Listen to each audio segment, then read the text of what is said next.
أعوذ بالله من الشيطان الرجيم. بسم الله الرحمن الرحيم.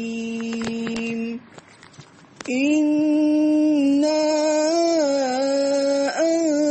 أنزلناه في ليلة القدر وما أدراك ما ليلة القدر. ليلة القدر خير من 1000 شهر. تنزل الملائكة والروح فيها بإذن ربهم من كل أمر. سلام هي حتى مطلع الفجر. صدق الله العظيم. نحمده ونصلي على رسوله الكريم. أما بعد، أعوذ بالله من الشيطان الرجيم. بسم الله الرحمن الرحيم. إنا أنزلناه في ليلة القدر. ليلة القدر خير من 1000 شهر. صدق الله العظيم. آپ حضرات کو معلوم ہے کہ گجرات کا جب سفر شروع ہوا، یعنی وہاں جب جانے لگا کہ حضرت مولانا مفکر اسلام سید ابوالحسن ندوی کے یہاں جانا بند ہو گیا، جبکہ میں ہر شب قدر کو وہاں جاتا تھا. حضرت ماں علی میاں کی خدمت میں بریلی تکیہ پر شب قدر عموماً وہیں گزارتا تھا. لیکن جب گجرات جانے لگا تو وہ سلسلہ منقطع ہو گیا. پھر میں نے خط لکھا مولانا کو کہ حضرت یہاں آنے کی وجہ سے جو آپ کی خدمت میں جانے سے فیض پہنچتا تھا وہ بند ہو گیا. اس وجہ سے آج دعا فرمائیں، اللہ کے لیے کوئی مشکل نہیں ہے، وہ فیض کو جاری و ساری رکھے. اللہ تعالیٰ مولانا کو بھی جزائے خیر دے. برابر توجہ رکھتے تھے، دعا بھی فرماتے تھے. اس وقت ذہن میں ایک بات آئی مولانا کہ ہمارے حضرت بادشاہ صلی اللہ صاحب رحمۃ اللہ علیہ کی صاحبزادیاں 17 دن کے اندر وفات پا گئی تھی. معلوم ہے 17 کو رمضان کو نبیلہ اور 3 شوال کو ہماری اہلیہ عقیلہ کا انتقال ہوا. ایک بہت بڑا حادثہ تھا. اس وقت بھی مولانا علی رابع صاحب کے ہم گویا کہ 2 حادثے ہوئے. ایک تو مولانا عبداللہ حسنی جو ان کے داماد تھے، اور یہ مولانا حمدہ یہ بھی داماد تھے. فصل تو ہے 10 دن 15 دن میں، لیکن 2-3 سال پہلے ان کا انتقال ہوا. پھر ان کا تو بہت بڑا ہی حادثہ ہے. تو اس حادثے پر جو حضرت عبدالماجد آبادی نے جو تعزیت نامہ لکھا ہے وہاں شاہ رسول اللہ صاحب کو، تو میں اس کے مطابق پاتا ہوں، اس لیے میں اس کو پڑھتا ہوں، اور ہو سکتا ہے اس کو لکھ کر کے مولانا رابع صاحب کو بھیج دوں گا آپ لوگوں کو بصیرت کے لیے. یہ ہے بہت اچھا لکھا. تعزیت نامہ اد مولانا دریابادی رحمہ اللہ، وہاں شاہ رسول اللہ صاحب کو لکھ رہا ہے. آپ کے ابتلاء عظیم کا حال آپ کے ایک مستشرق کے خط سے ابھی علم میں آیا. انا للہ و انا الیہ راجعون. اللہ آپ کے مرتبہ کو زیادہ سے زیادہ بلند کرے. یہ کتنا اچھا لکھا ہے. اللہ تعالیٰ آپ کے مرتبہ کو زیادہ سے زیادہ بلند کرے. یہ سب سامان اسی کا ہو رہا ہے کہ مرتبہ بلند ہو. ایک ہی لخت جگر کی وفات کیا کم تھی کہ جائے کہ 2 کی، اور وہ بھی 2 ہفتے کے اندر. لکھنے کا انداز تو یہی ان کا بہت عجیب زبردست.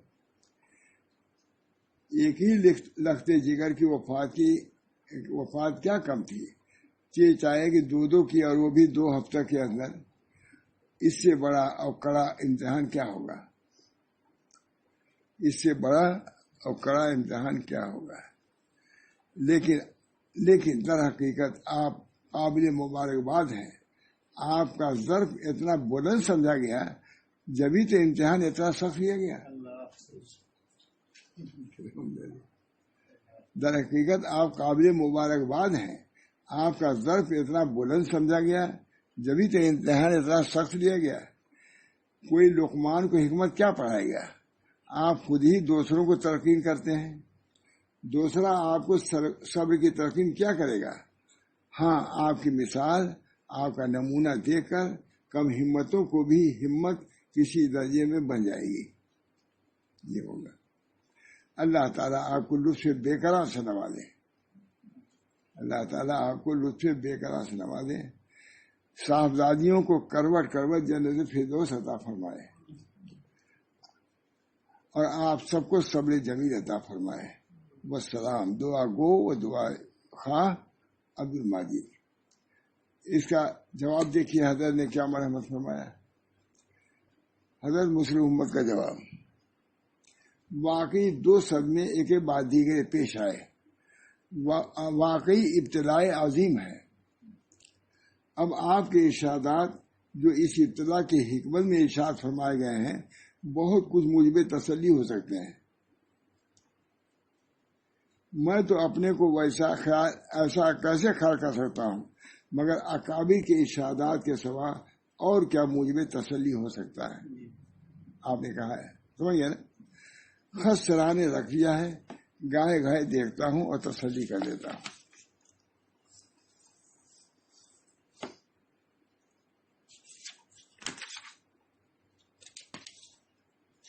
بس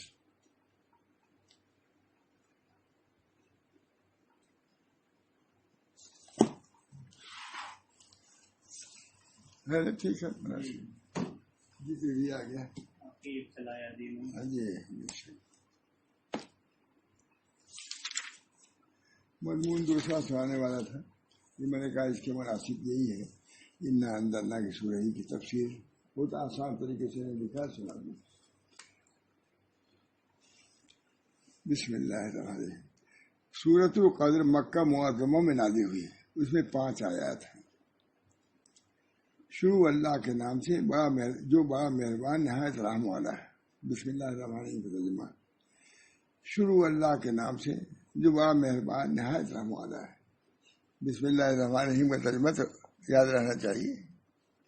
شروع اللہ کے نام سے جو بڑا مہربان نہایت رحم والا ہے. بے شک ہم نے قرآن کو شب قدر میں نازل کیا ہے، اور آپ کو معلوم ہے کہ شب قدر کیا ہے. اور آپ کو معلوم ہے کہ شب قدر کیا ہے. شب قدر 1000 مہینوں سے بہتر ہے. اب سب کو تھوڑی یاد رہتا. یہ سنا دینا چاہیے اسی موقع پر. بالکل سنانے والا اس کو نہیں تھا. میں نے کہا کہ یہ تو خاص ہے، سنا دیا جائے. قرآن پاک کا ترجمہ ہو جائے، اس سے بڑھ کے بات کیا ہوگا. میں دوسرا سنانے والے. شب قدر کیا ہے؟ آپ کو معلوم ہے کہ شب قدر کیا ہے. شب قدر 1000 مہینوں سے بہتر ہے. اس میں فرشتے اور روح القدس اپنے رب کے حکم سے ہر امر کو لے کر اترتے ہیں. وہ سراپا سلامتی ہے. وہ فجر کے طلوع تک رہتی ہے. یہ رات سلامتی ہے. اللہ ہم سب کو سلامتی دے دے. تصور کیجئے ابھی اسی رات میں ہم لوگ ہیں نا، تو دعا کرنا چاہیے. نہیں، اللہ ہم کو کوئی بھائی نہیں بول سکتا. اللہ اسی وقت دے دے ہم سب لوگوں کو سلامتی. فیصلہ کر دے کہ سب کو سلامتی دے دی ہم نے. جیل میں رہتے ہیں بہت سے مجرم، ایک بار حکم ہوتا ہے نکلتا، تم کو رہائی دے دیا ہوتا کہ نہیں، کوئی وجہ ہوئی. تو اللہ جو ارحم الراحمین ہے اور حکم الحاکمین، جو چاہے فیصلہ کر. اگر یہی فیصلہ کر دے کہ ہم سب کو اللہ سلامتی دے، ہمارے متبعین کو بھی، ہمارے اعزہ کو بھی، ہمارے احباب کو بھی، بلکہ سارے عالم کے مسلمانوں کو تو کوئی تعجب نہیں اور کوئی بڑی نہیں اللہ کے لیے. ایشور سلامتی دے دے. آدھی رات کے بعد کا وقت بھی ہے یہ. اللہ ہم سب لوگوں کو ایسے دے دے. اوپر سورۃ القدر کا ترجمہ ہو گیا ہے، جس میں قرآن مجید نازل فرمانے کا اور شب قدر کی برکات کا تذکرہ فرمایا ہے.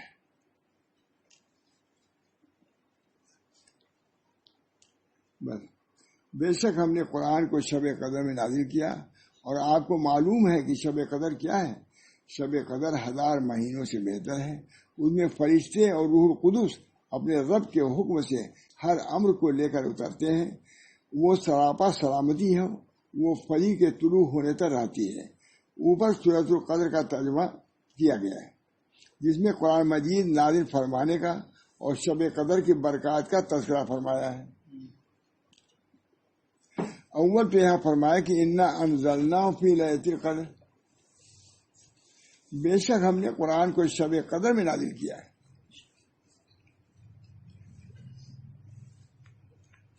قرآن مجید تھوڑا تھوڑا کر کے 23 سال میں نازل ہوا ہے۔ پھر شب قدر میں نازل ہونے کا کیا مطلب؟ ہمیشہ ہوتا ہی ہے، سنا ہوگا اور بھی۔ شب قدر میں نازل کیا، جبکہ سب کو معلوم ہے کہ 23 سال میں نازل ہوا ہے، ٹکڑے ٹکڑے کر کے۔ اس کے بارے میں حضرات مفسرین کرام نے فرمایا ہے کہ پورا قرآن مجید لوح محفوظ سے اتار کر سمائے دنیا یعنی قریب والے آسمان میں اتار دیا گیا ہے، وہاں بیت العزت میں رکھ دیا گیا ہے۔ پھر جبریل علیہ السلام حسب حکم تھوڑا تھوڑا کر کے رسول اللہ صلی اللہ علیہ وسلم کے پاس وحی کے طور پر لاتے رہے۔ تطبیق ہو گئی نا، ایک دفعہ تو نازل ہوا وہاں اوپر سمائے دنیا پر، پھر تھوڑا تھوڑا کر دیا۔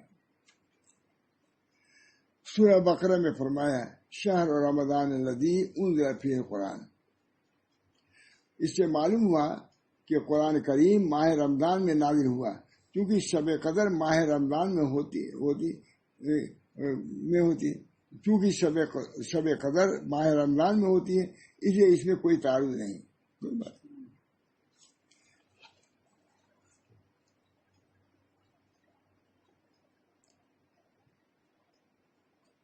سے معلوم ہوا کہ قرآن کریم ماہ رمضان میں نازل، کیونکہ شب قدر ماہ رمضان میں ہوتی ہے، اس لیے اس میں کوئی تعارض نہیں۔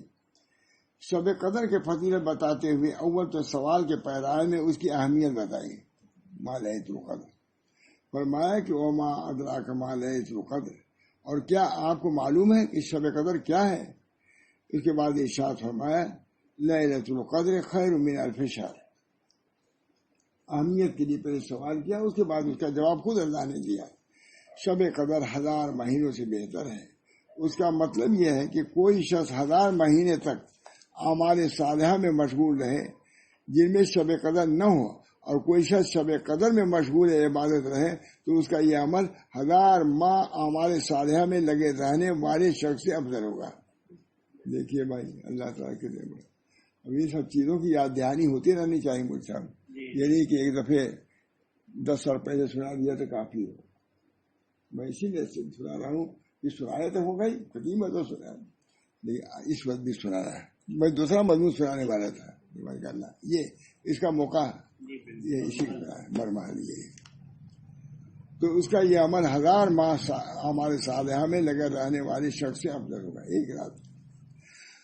حضرت ابن عباس رضی اللہ تعالیٰ سے روایت ہے کہ رسول اللہ صلی اللہ علیہ وسلم کی خدمت میں بنی اسرائیل میں سے ایک شخص کا ذکر کیا گیا ہے جو فی سبیل اللہ 1000 ماہ تک اپنے کاندھے پر جہاد کے لیے ہتھیار اٹھائے رہا۔ رسول اللہ صلی اللہ علیہ وسلم کی یہ بات پسند آئی اور اللہ تعالیٰ کی بارگاہ میں عرض کیا کہ اے پروردگار، آپ نے میری امت کو دوسری امتوں کے مقابلے میں عمریں کم دی ہیں، اور عمریں کم ہونے کی وجہ سے ان کے اعمال بھی کم ہوں گے، ان کے لیے بھی زیادہ ثواب کی کوئی سبیل ہونی چاہیے۔ نبی صلی اللہ علیہ وسلم اس پر اللہ تعالیٰ نے آپ کو شب قدر نازل فرمائی اور ارشاد فرمایا کہ شب قدر 1000 مہینوں سے بہتر ہے۔ 1000 مہینے کی 83 سال اور 4 مہینے ہوتے ہیں۔ پھر شب قدر کو 1000 مہینے کے برابر نہیں بتایا ہے، بلکہ 1000 مہینے سے بہتر بتایا ہے۔ کس قدر بہتر ہے؟ علم اللہ ہی کو ہے، یہ بھی بہتر ہے، کتنا بہتر ہے کیا یہ نہیں بتایا۔ مومن بندوں کے لیے شب قدر بہت خیر و برکت کی چیز ہے۔ مومن بندوں کے لیے شب قدر خیر و برکت کی چیز ہے۔ ایک رات جا کر عبادت کر لیں اور 1000 مہینوں سے زیادہ عبادت کا ثواب پا لیں، اس سے بڑھ کر اور کیا چاہیے۔ اسی لیے تو حدیث شریف میں آیا ہے من حرم فقط حرم الخیر کلہ ولا یحرم خیرہ الا کل محروم، یعنی جو شخص شب قدر سے محروم ہو گیا ہے گویا پوری بھلائی سے محروم ہو گیا ہے. ابھی سننے کی بات تھی کہ نہیں؟ سننے کی ہمارے سنانے کی بات تھی. گویا پوری بھلائی سے محروم ہو گیا ہے. اور شب قدر کی خیر سے وہی محروم ہوتا ہے جو کامل محروم ہو. ابن ماجہ کی روایت. کامل محروم وہ شخص ہے جو شب قدر کی خیر سے محروم ہو گیا. اللہ ہم سب کو محروم نہ فرمائے. مطلب یہ ہے کہ چند گھنٹے کی رات ہوتی ہے، اس میں عبادت کرنے سے 1000 مہینے سے زیادہ عبادت کرنے کا ثواب ملتا ہے. چند گھنٹے بیدار رہ کر نفس کو صاف بجھا کر عبادت کر لینا کوئی ایسی قابل ذکر تکلیف نہیں جو برداشت سے باہر ہو. معاشی کے اور کوئی نہیں لکھے گا اسے. پاکستان کے عالم ہیں، وہاں کے لوگوں کو سمجھانے کے لیے کہ سمجھ لو. عبادت کرنے کوئی ایسی قابل ذکر تکلیف نہیں ہے جو برداشت سے باہر ہو. تکلیف ذرا سی اور ثواب بہت بڑا. اگر کوئی شخص 1 پیسہ تجارت میں لگا دے اور 20 کروڑ روپے کا نفع پائے اس کو کتنی خوشی ہوگی. اور جس شخص کو اتنے بڑے نفع کا موقع ملا پھر اسے توجہ نہ کی، اس کے بارے میں یہ کہنا بالکل صحیح ہے کہ وہ پورا اور پکا محروم ہے. اللہ ہم سب کو محفوظ رکھے، محرومی سے اللہ بچائے. خوشی تو ہو رہی ہے لیکن دعا کی اس کے باوجود اللہ تعالیٰ ہم لوگ کہتے ہیں اتنا خلوص دے دے. اللہ تعالیٰ قبول بھی فرمانے اور اجر سے ہم لوگوں کو مشرف فرما دے. پہلی امتوں کی عمریں زیادہ ہوتی تھی، اس امت کی عمر بہت سے بہت 70-80 سال ہوتی ہے. اللہ پاک نے یہ احسان فرمایا کہ ان کو شب قدر عطا فرما دی اور ایک شب قدر کی عبادت کا درجہ 1000 مہینوں کی عبادت سے زیادہ کر دیا. محنت کم ہوئی، وقت بھی کم لگا اور ثواب میں بڑی بڑی عمر والی امتوں سے بڑھا دیا. اللہ اس امت پر اللہ تعالیٰ کا خاص فضل و انعام ہے. فللہ الحمد علی ما آتا و انعم و اکرم. فللہ الحمد علی ما آتا و انعم و اکرم. اللہ تعالیٰ کا فضل ہے کہ انہوں نے ہمارے کو انعام کیا، اکرام فرمایا. حضرت عائشہ رضی اللہ تعالیٰ نے بیان کیا ہے کہ رسول اللہ صلی اللہ علیہ وسلم نے ارشاد فرمایا کہ رمضان کے آخری عشرے کی طاق راتوں میں شب قدر کو تلاش کرو، یعنی ان راتوں میں محنت کے ساتھ لگو. حضرت عائشہ سے کہہ رہا ہے. اب ہم لوگ کہہ سکتے ہیں اپنے گھر والوں کو، اس کو کہہ سکتے ہی نہیں. آخری ارشاد پر حضرت عائشہ سے کتنی پیاری ہے. حضرت عائشہ نے بیان کیا کہ رسول اللہ صلی اللہ علیہ وسلم نے ارشاد فرمایا کہ رمضان کے آخری عشرہ کی طاق راتوں میں شب قدر کو تلاش کرو، یعنی ان راتوں میں محنت کے ساتھ لگو. ان میں سے کوئی نہ کوئی رات شب قدر ہوگی، کیونکہ بعض روایات میں 27ویں شب کا خصوصی ذکر آیا ہے. یہ 27ویں رات، اس لیے اس میں شب بیداری کرنا یعنی نماز اور تلاوت اور ذکر میں لگے رہنے کا خصوصی اہتمام کرنا چاہیے. آگے نا دعا کرو توفیق ہو جائے ہم لوگ کو. یہ تو سنی رہے، یہ بھی عبادت ہی ہے. دائیا جذبہ پیدا ہو رہا ہے، کیونکہ بعض روایات میں 27ویں شب کا خصوصی ذکر آیا ہے. اس میں شب بیداری کرنا، یہ نماز اور تلاوت اور ذکر میں لگے رہنے کا خصوصی اہتمام کرنا چاہیے. حضرت ابو ہریرہ سے روایت ہے کہ رسول اللہ صلی اللہ علیہ وسلم نے ارشاد فرمایا جسے ایمان کے ساتھ ثواب کی امید رکھتے ہوئے رمضان کے روزے رکھے اس کے پچھلے گناہ معاف کر دیے جائیں گے. بہت رمضان ایمان و احتساب غفر لہ حدیث مشہور ہے. معاف کرے. اور جسے رمضان کی راتوں میں ایمان کے ساتھ اور ثواب سمجھتے ہوئے نمازوں میں قائم کیا اس کے پچھلے گناہ معاف کر دیے جائیں گے. یہ بھی ہے. اور جسے ایمان کے ساتھ ثواب کی امید رکھتے ہوئے شب قدر میں قیام کیا یعنی نمازیں پڑھتا رہا اس کے پچھلے گناہ معاف کر دیے جائیں گے. دیکھیے پورے رمضان کے لیے بھی اس کے لیے جو قیام کرنے کا مطلب یہ ہے کہ نماز میں کھڑا رہے، نہیں نماز کھڑے ہو گئے کچھ پڑھیں. اور اسی حکم میں یہ بھی ہے کہ تلاوت اور ذکر میں مشغول ہو. اور ثواب کی امید رکھنے کا مطلب یہ ہے کہ ریا وغیرہ کسی طرح کی خراب نیت سے عبادت میں مشغول نہ ہو. اور ثواب کی امید رکھنے کا مطلب یہ ہے کہ ریا وغیرہ کی کسی طرح خراب نیت سے عبادت میں مشغول نہ ہو، بلکہ اخلاص کے ساتھ محض اللہ کی رضا اور ثواب کی نماز کی نیت سے عبادت میں لگا رہے. اللہ اسی توفیق ہم لوگ. علماء نے فرمایا ہے کہ ثواب کا یقین کر کے بشاشت قلب سے کھڑا ہو، بوجھ سمجھ کر بددلی کے ساتھ عبادت میں نہ لگے. ثواب کا یقین اور اعتقاد جس قدر زیادہ ہوگا اتنے ہی عبادت میں مشقت کا برداشت کرنا سہل ہوگا.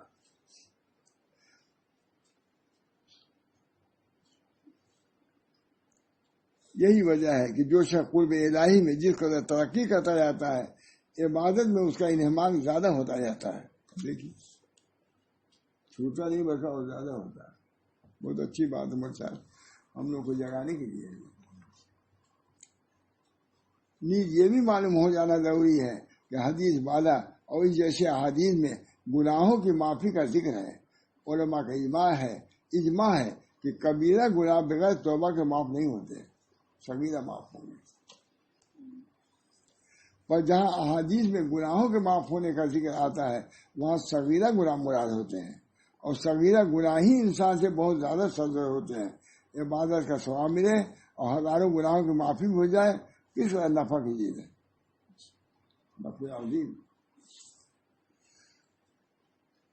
حضرت عائشہ رضی اللہ تعالیٰ نے بیان فرمایا کہ میں نے رسول اللہ صلی اللہ علیہ وسلم سے عرض کیا کہ اگر مجھے پتہ چل جائے کہ کون سی رات شب قدر ہے تو اس میں کون سی دعا مانگا کروں.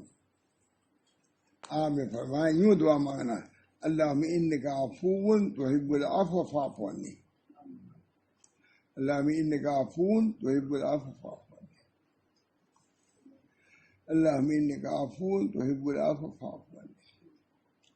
اے اللہ اس میں شک نہیں کہ آپ معاف کرنے والے ہیں. انکا اللہم انکا ہے نا، تاکہ اے اللہ اس میں شک نہیں کہ آپ معاف کرنے والے ہیں، معاف کرنے کو پسند فرماتے ہیں، لہذا مجھے معاف فرما دیجیے.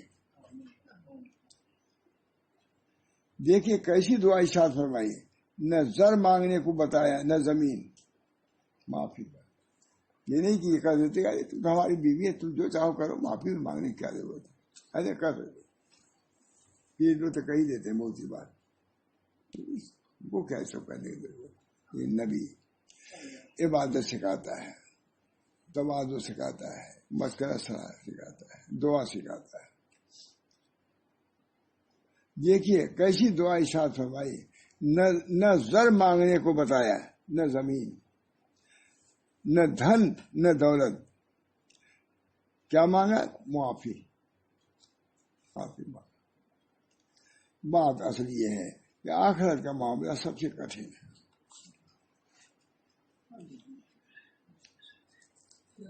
بات اصل یہ ہے کہ آخرت کا معاملہ سب سے زیادہ کٹھن ہے. وہاں اللہ کے معاف فرمانے سے کام چلے گا. اگر معافی نہ ہوئی اور خدا نہ خواستہ عذاب میں گرفتار ہوئے تو دنیا کے ہر نعمت اور دولت اور ثروت بیکار ہو جائے گی. اصل شے معافی اور مغفرتی تو ہے.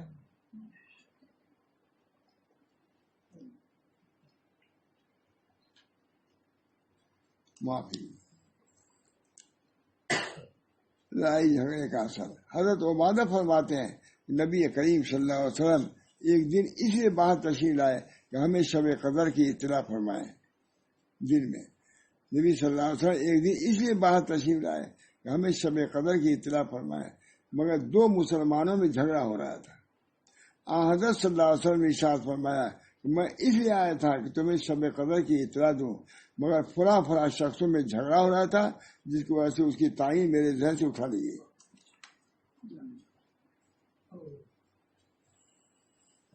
کیا بعید ہے کہ یہ اٹھا لینا اللہ کے علم میں بہتر ہو. کیا بعید ہے کہ یہ اٹھا لینا. رواہ البخاری، بخاری نے روایت کیا ہے اس مبارک حدیث سے معلوم ہوا کہ آپس کا جھگڑا اس قدر برا عمل ہے کہ اس کی وجہ سے اللہ پاک نے نبی اکرم صلی اللہ علیہ وسلم کے قلب مبارک سے شب قدر کی تعین اٹھا لی. دن مبارک یعنی کس رات کو شب قدر ہے مخصوص کر کے اس کا علم جو دے گیا تھا وہ قلب سے اٹھا لیا گیا.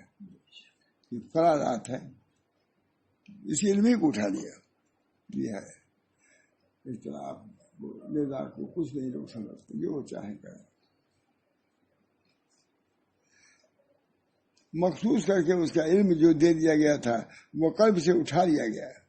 اگرچہ بعض وجہ سے اس میں بھی امت کا فائدہ ہو گیا جیسا کہ انشاءاللہ ہم ابھی ذکر کریں گے، لیکن سبب آپس کا جھگڑا بڑھ گیا یہ تو برا معلوم ہوا.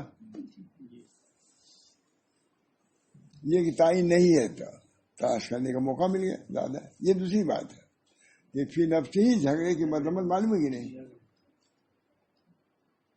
خود حدیث میں آیا ہے اپنے کو ذات بین جھگڑوں سے بچاؤ. اس واسطے کی حالقہ ہے اور میں نہیں کہتا کہ وہ بالوں کو موڑتا ہے بلکہ دین کو موڑ دیتا ہے کہ نہیں. حدیث ہے کہ نہیں؟ صریح حدیث. لیکن یہ حدیث تو بیان ہی نہیں کرتا کوئی. میں دیکھتا ہوں بہت ضروری ہے بیان کرنا. مولانا جو چیز زیادہ بڑھے تو اس کا بیان بھی زیادہ بڑھنا چاہیے. جیسا کہ انشاءاللہ ہم ابھی ذکر کریں گے. لیکن سبب آپس کا جھگڑا بن گیا جس سے آپس میں جھگڑے کی مذمت کا پتہ چلا. علماء کرام نے شب قدر کو پوشیدہ رکھنے یعنی مقرر کر کے یوں نہ بتانے کے بارے میں فلاں رات کو سبق کی فلاں چند مسئلہ بتائی ہیں. اول یہ کہ اگر تعین ہو جاتا باقی رہتی تو بہت سے کوتا تباہ دوسری راتوں کا اہتمام بھی کو ترک کر دیتی. ایسے تو 25 کو بھی 23 کو پہلی کو بھی خیال رہتا ہی.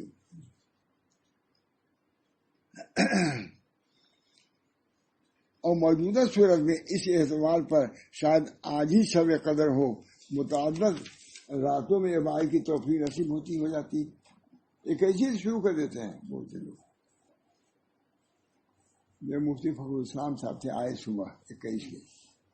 اب ہم لوگ متعدد تھے کہ 23 صبح پر مذاق آدمی تھے کہا رہے وہ گزر گئی اب گناہ کیجیے آپ لوگ. یہ مطلب 21 پر مذاق آدمی تھے بہت کہتے 21 کو گزر گئی آپ گناہ کیجیے آپ لوگ 21 کو 23 کو. دوسری یہ کہ بہت سے لوگ ایسے ہیں جو معاشی یعنی گناہ کے بغیر نہیں رہتے. تعین کی صورت میں اگر باوجود معلوم ہونے کے معاشیت کی ضرورت کی جاتی تو یہ بات سخت اندیشہ ناک ہوتی.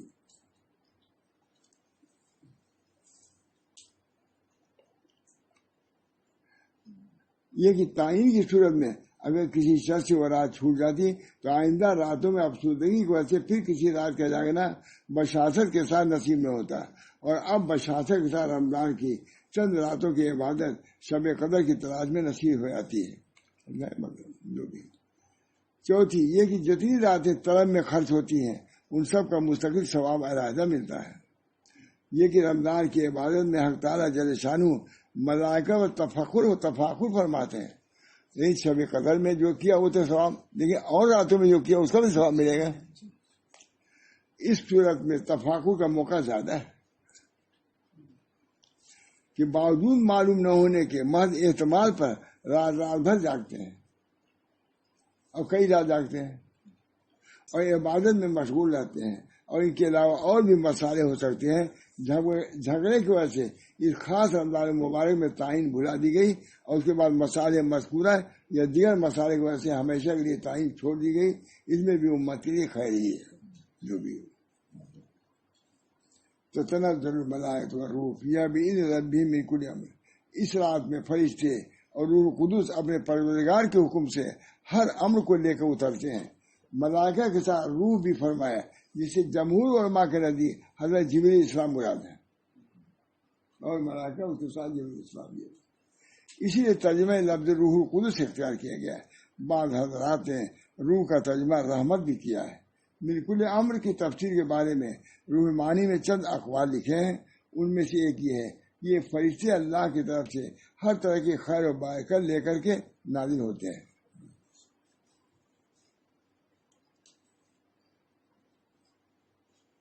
اللہ کی من کل امر کا مطلب یہ ہے یہ فرشتے اللہ کی طرف سے ہر طرح کی خیر و برکت لے کے نازل ہوتے ہیں. حضرت انس رضی اللہ عنہ سے روایت ہے کہ رسول اللہ صلی اللہ علیہ وسلم فرمایا جب لیلۃ القدر ہوتی ہے تو جبریل السلام فرشتوں کی ایک جماعت میں نازل ہوتے ہیں اور ہر وہ بندہ جو کھڑے ہوئے یا بیٹھے ہوئے اللہ کا ذکر کر رہا ہو ان سب پر رحمت بھیجتے ہیں.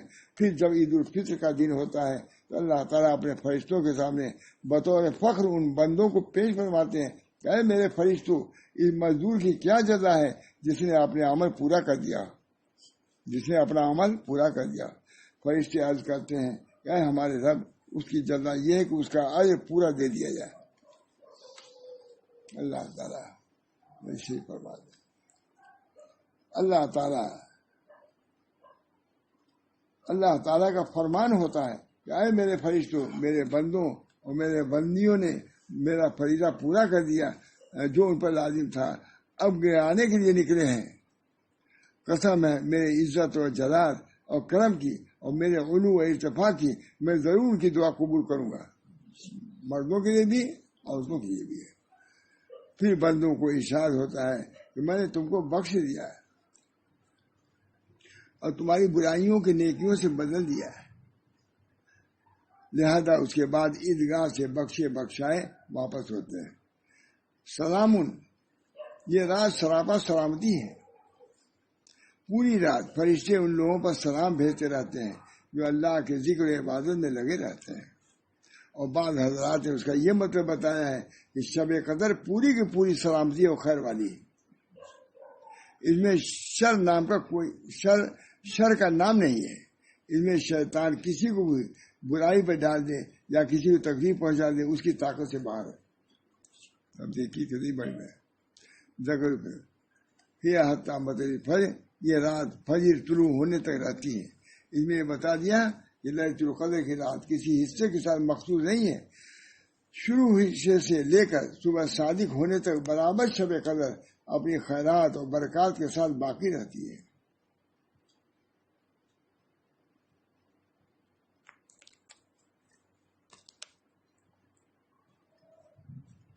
وہی بحث کیا جائے تو شب برات وغیرہ.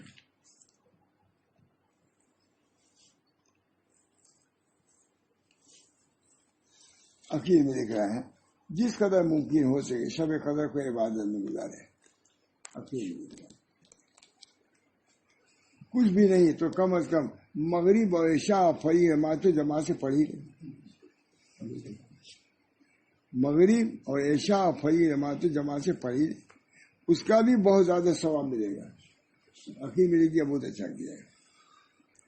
انشاءاللہ تعالی حضرت عثمان رضی اللہ تعالیٰ عنہ سے روایت ہے کہ رسول اللہ صلی اللہ علیہ وسلم نے ارشاد فرمایا جس نے فجر نماز جماعت سے پڑھ لی گویا اس نے آدھی رات نماز میں قیام کیا ہے، اور جس نے عشاء کی نماز با جماعت پڑھ لی گویا اس نے پوری رات نماز پڑھ لی.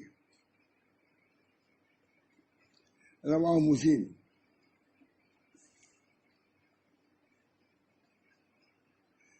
وهذا آخر تفسير سورة القدر والحمد لله الذي أكرم هذه الأمة بها وأنعم عليها والصلاة والسلام على سيد الرسول الذي أنزلت عليه وجاء بها وعلى آله وصحبه ومن تلاها وعمل بها. اللہ تعالیٰ قبول فرمائے. دعا کیجیے ہم لوگوں کو اس کے مطابق توفیق بھی دے، جو بھی تھوڑا بہت ہو کچھ تو ضروری کر لینا چاہیے. اللہ ہم سب کو توفیق دے اور قبولیت عطا فرمائے. اللہ تعالیٰ کیا وقت ہوا لیکن انشاءاللہ العزیز کچھ ضرور داعیہ اور جذبہ پیدا ہوا، حرکت پیدا ہوئی.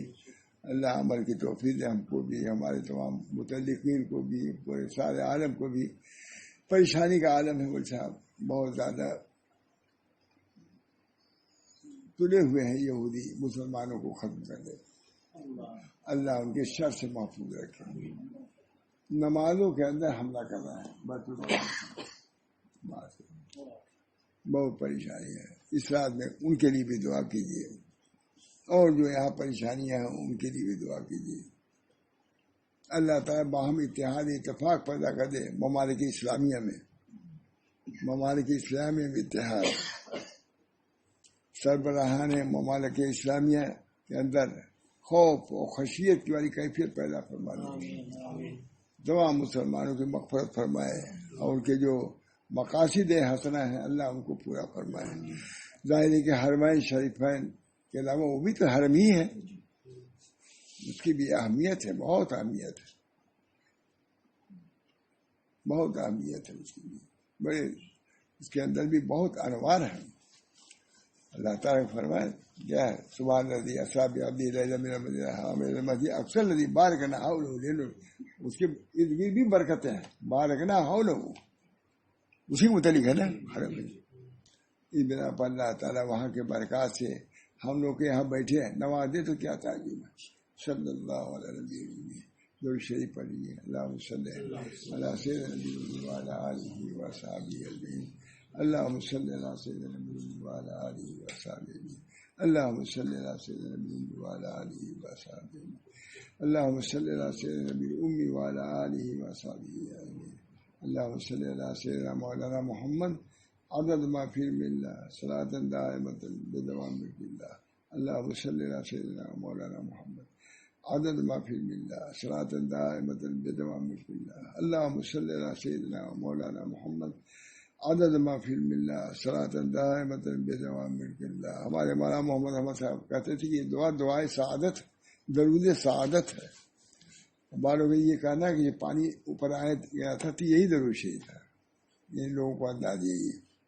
بارہ اس درود کی کثرت کرنی چاہیے۔ اللہم صلی علی سیدنا مولانا محمد عدد ما فی علم اللہ صلاۃ دائمۃ بدوام ملک اللہ، اس کو سعادت بھی کہتے ہیں۔ بعد میں انہوں نے لکھا تھا یہ ہم لوگ خاص طور سے معام بنایا ہے، آپ لوگ بھی کچھ پڑھ لیا کیجیے، اس کو دعا کیجیے اللہ تعالیٰ سے تمام مقاصد حسنہ میں ہم کو کامیابی فرمائے، اپنی محبت و نسبت سے سرفراز فرمائے اور اپنی عبادت کی زیادہ توفیق مرحمت فرمائے، اس رات میں بھی اس کے بعد بھی ہم کو، ہمارے تمام اولاد کو، ذریات کو اللہ تعالیٰ اپنی محبت نسبت سے سرفراز فرمائے اور عبادت کی زیادہ توفیق مرحمت فرمائے، اپنے ذکر کی اور فکر کی اور عنابت کی توفیق مرحمت فرمائے اور خاص رحمت کا معاملہ فرمائے۔ الہی مقصود منطوی و رضایت محبت و معرفت خود دے، ربنا تقبل منا انک انت السمیع العلیم برحمتک یا ارحم الراحمین، بحرمت سید نبی کریم صلی اللہ علیہ وسلم۔